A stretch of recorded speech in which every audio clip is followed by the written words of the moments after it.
नमस्कार मंडळी, dimples kitchen मध्ये तुमचे खूप खूप स्वागत आहे। आज आपण मस्त चटपटीत तिखटपुरी कशी करायची ते बघणार आहोत।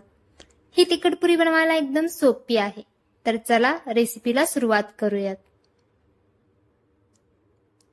तर तिखटपुरी बनवण्यासाठी इथे मी 1 वाटी गव्हाचे पीठ घेतले आहे।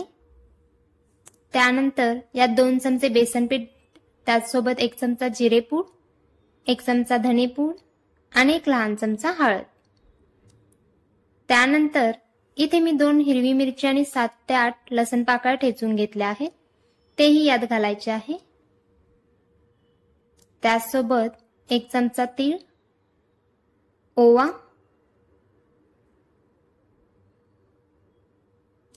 1 चमचा कस्तुरी मेथी आणि चवीनुसार मीठ। आता हे सगळे छान असे मिक्स करून घ्यायचे आहे।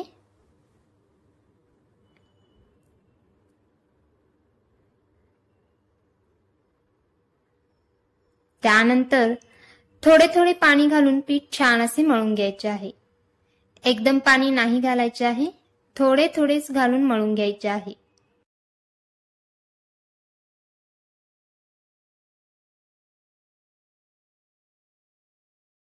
आपल्याला पुरीसाठी थोडेसे घट्ट पीठ मळून घ्यायचे आहे, त्यामुळे थोडे थोडे पाणी घालून अशा पद्धतीने पीठ मळून घ्या।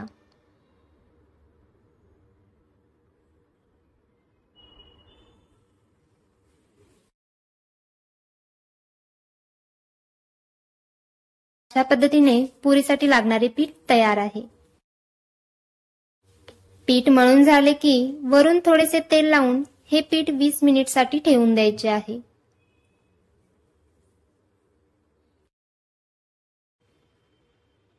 वीस मिनिट नंतर पुरीचे कणिक छान मुरले गेले आहे।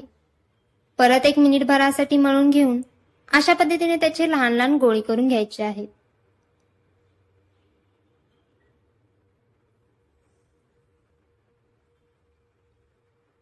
आता पुरी लाटायच्या आधी पोळपाटला थोडे तेल लावून अशा पद्धतीने पुरी लाटून घ्यायची आहे।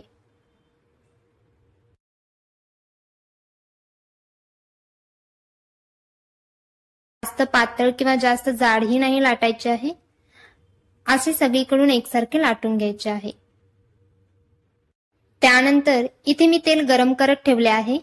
तेल गरम झाले की मग त्यात पुरी घालून पुरी अशा पद्धतीने दोन्ही बाजूनी छान तळून घ्यायची आहे। आणि एक गोष्ट नेहमी लक्षात ठेवायची आहे, ती म्हणजे पुरी ही नेहमी छान तापलेल्या तेलातच तळायची आहे, नाहीतर काय होते, पुरी अजिबात फुगत नाही। त्यामुळे तेल चांगले तापलेले असले पाहिजे।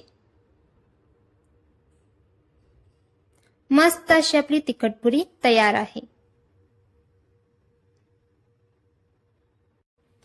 अशाच नवीन नवीन रेसिपी पाहण्यासाठी चॅनेलला नक्की सबस्क्राइब करा आणि रेसिपी आवडल्यास लाईक आणि शेअर करा।